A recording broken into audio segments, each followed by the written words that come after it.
You guys want to know what song I have stuck in my head? Still the one. Clearly, I only know the lyrics, "You're still the one." Well, it'd be a nice wedding song. And speaking of weddings, we're checking out Bossy Ass Brides. At my cousin's wedding, the bride's brother's girlfriend was a bridesmaid. Hold on. Bride? It's a brother. His girlfriend was a bridesmaid. The rest of the bridal party were either close friends or family.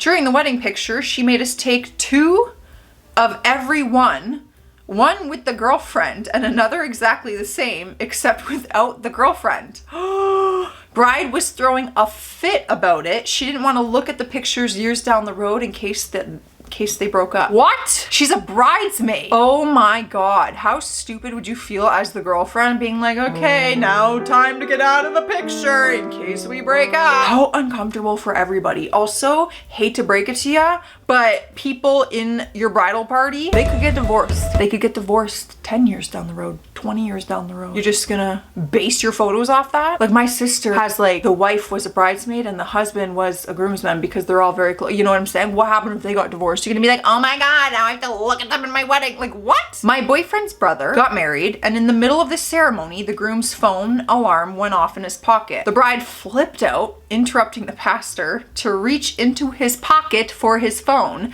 that he had already silenced. She started yelling about how, I can't believe you let your phone go off in the middle of our wedding, hands it to the maid of honor and says, remind me to smash that later, in the middle of her wedding. Girl, you did the most. It was probably better to just ignore it. Like less is more. He silenced it. We'll forget it never happened and just keep going. It's like a live performance. If you ever done one, if you mess up, you always keep going. You keep going. People will forget about it by the end, but they won't forget that now. I had a friend that threw a temper tantrum, complete with screaming and foot stomping because her grandmother had the audacity to die a few hours before her wedding. She said it would throw off the seating arrangements because now there would be a big empty space. What about the big empty space in the hearts of the loved ones? You're worried about a chair and an empty seat at your wedding? Oh my God. What about the hole in your heart from your dead grandmother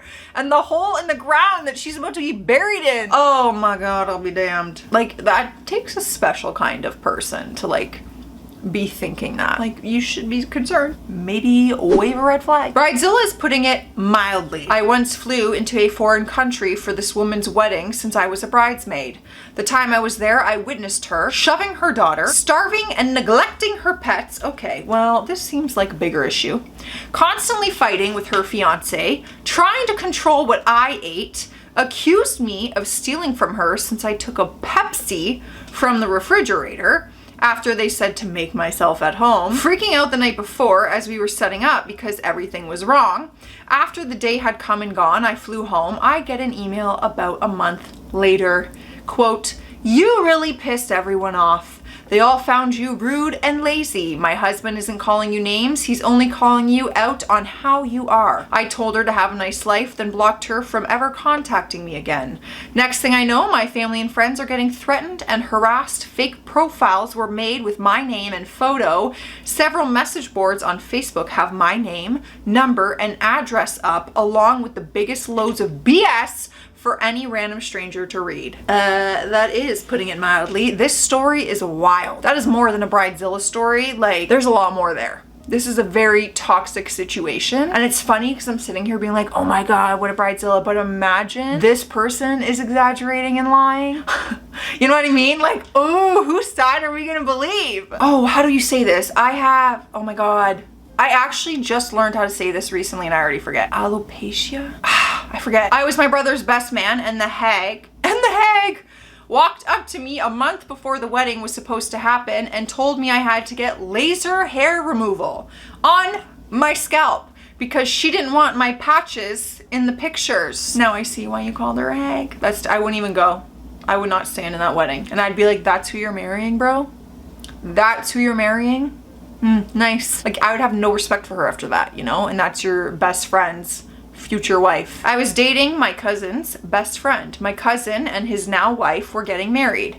I was a bridesmaid. My boyfriend at the time was the best man. Me and the boyfriend broke up. I got an email from the bride to be telling me I was no longer a bridesmaid. I said, that's not a problem. I saw that coming. But as I was living 3,000 kilometers away at the time, I politely explained that it was unlikely that I would make the trip out to the wedding. She lost her poo. She severed ties with me and told me that my family was no longer welcome to the wedding. You kind of took her out of your wedding party, and they broke up, so it would be kind of hard. It's like, is it worth taking the big trip out there? That's time, that's money. Like, I get it. Like, you'd send flowers, a card, a little wedding gift, say congrats. I'm bisexual and was ordered to bring a normal date or none at all. Normal meaning a guy only. Well, it would be none at all, and I will not be there. I don't think that's fair. I don't think that's fair to decide what gender of date somebody brings to a wedding. My girlfriend's mother's wedding 2 years ago, her future brother-in-law was missing for 2 weeks. He was supposed to be the best man, but on delivery, he vanished and no one knew where he went. Oh my God. That morning, her future husband got a call that the police had found him. Oh my God. He had been shot 2 times and passed away in a ditch. The delivery truck full of packages was gone. What? The husband was horrified and told the bride that he can't get married today. She slapped him and stormed out screaming that she can't believe that he could be so selfish that today wasn't just about him and his stupid oh my God. That is your reaction when your future husband-to-be tells you that his brother was murdered? Like, is that, honestly though, honestly, think about it. Is that someone you want to call wife? Come on. That's the life partner you're choosing? Till death do us part, in sickness and in health. That's who you're choosing? Y'all, come on now. Come on. I hope to God this wedding never happened. She wanted to save money, so a bunch of stuff was to be made by hand. She turned her house into a forced labor camp for her bridesmaids while she supervised.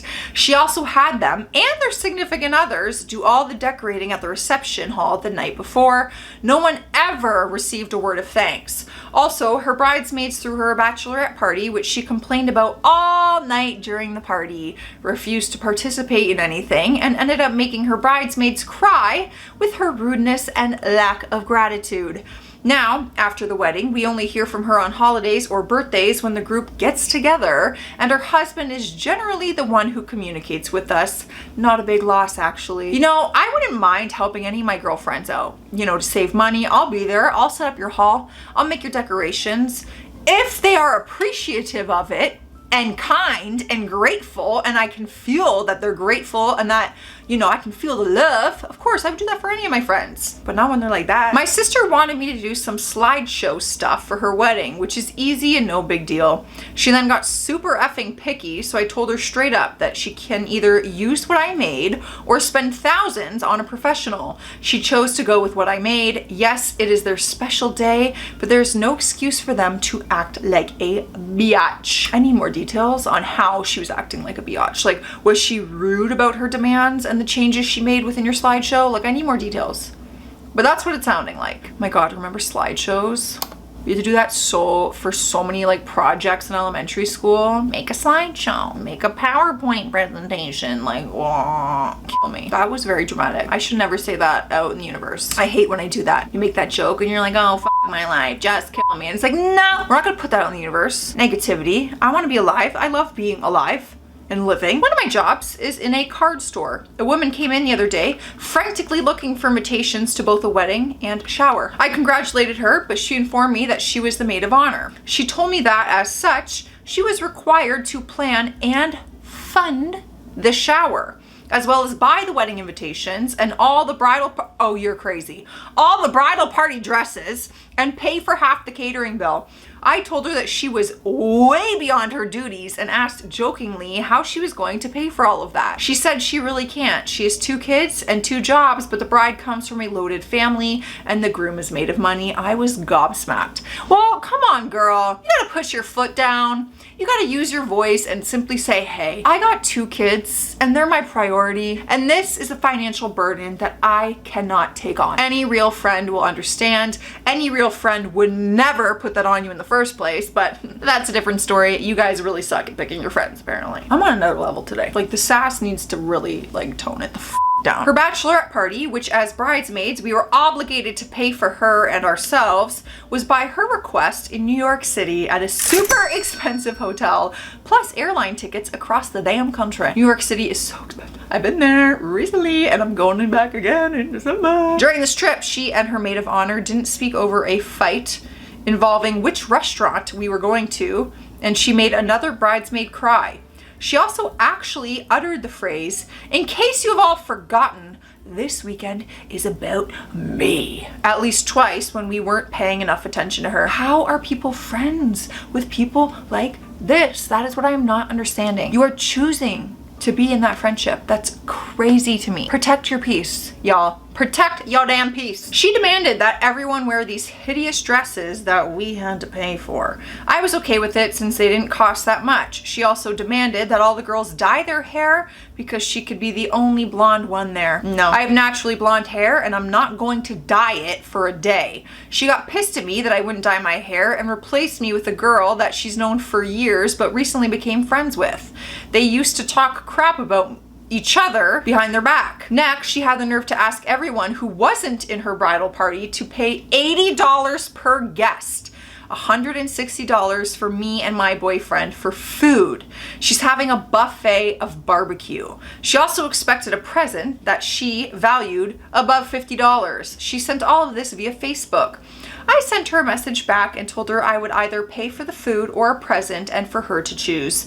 I got a hard copy invite recently and realized that the date was the same date my brother is going to Tough Mudder competition. I chose that over her wedding. Good girl. Like I said, protect your peace, protect your energy. If someone, even if I was in a wedding party and I wasn't being treated fairly, I would say, congratulations, have the best wedding day. I'm out. I'll cheer you on from the back row. Have a great wedding day. Protect your peace and energy. Can't say it enough. On that note, I need to protect mine and I need to stop filming these videos. Because clearly I am spun with sass today. I'm out of here. Stay classy out there. Stay sassy. And I'll see you tomorrow.